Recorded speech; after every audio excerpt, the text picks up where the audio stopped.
Assalamualaikum warahmatullahi wabarakatuh. Selamat pagi anak-anak. Kembali lagi ke pembelajaran IPA di kelas 8. Untuk materi hari ini kita akan belajar tentang otot. Adapun tujuan pembelajaran kita hari ini, melalui literasi LKPD, peserta didik mampu mendeskripsikan jenis-jenis otot dengan benar. Langsung saja kita masuk ke pengertian otot.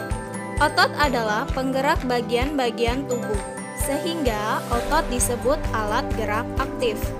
Otot dapat mengalami A. Berkontraksi atau mengkerut, B. Relaksasi atau mengendur. Pada gambar kalian dapat melihat ketika tangan dibengkokkan, otot bisep akan mengalami kontraksi. Dan ketika tangan diluruskan, otot bisep akan mengalami relaksasi. Serabut otot tersusun dari serat-serat otot atau miofibril. Serabut-serabut otot pada hakikatnya adalah sel-sel otot. Bagian tengah dari otot menggembung, sedangkan bagian ujungnya mengecil. Kedua bagian ujung otot yang bersifat liat dan keras disebut urat atau tendon. Tendon yang menempel pada tulang yang dapat bergerak disebut insensio.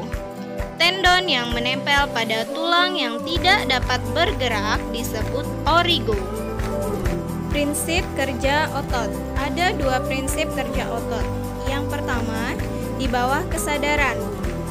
Kalian dapat mengendalikan kerja dari otot ini. Contoh dari kerja otot adalah saat makan, berlari, menulis, dan lainnya yang di bawah kesadaran kalian. Kemudian yang kedua adalah tidak sadar, atau kerja otot ini tidak dapat kita kendalikan. Otot bekerja sepanjang hari dan sepanjang hidup di luar kesadaranmu. Contohnya, kerja dari otot pada jantung. Ada 3 jenis otot. Yang pertama, kita akan belajar tentang otot polos. Struktur dan karakteristik otot polos. Yang pertama, bentuknya gelondong. Intinya ada satu di tengah. Miofibrilnya searah dengan panjang sel. Sifat gerakannya tidak sadar. Kemampuan berkontraksi lambat, teratur, tidak mudah lelah. Lokasinya ada di dinding organ dalam seperti usus pembuluh darah, saluran pencernaan, trakea, dan saluran ekskresi. Selanjutnya yang kedua adalah otot lurik. Struktur dan karakteristik otot lurik, bentuknya silindris atau tabung, intinya banyak, letaknya di tepi. Miofibrilnya serat lintang atau garis melintang. Sifat gerakannya sadar. Kemampuan berkontraksinya cepat namun mudah lelah. Lokasinya otot yang melekat pada rangka, otot yang melingkari mata, dan mulut yang terdapat pada wajah. Yang terakhir adalah otot jantung. Struktur dan karakteristik otot jantung, bentuknya silindris bercabang, intinya banyak, letaknya di tengah.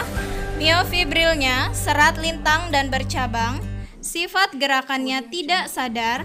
Kemampuan berkontraksinya lambat, tidak mudah lelah. Lokasinya ada di dinding jantung. Demikian tadi materi kita hari ini tentang otot. Ibu harap kalian memahami sifat dan karakteristik dari masing-masing otot. Ibu akhiri pembelajaran kita hari ini. Assalamualaikum warahmatullahi wabarakatuh.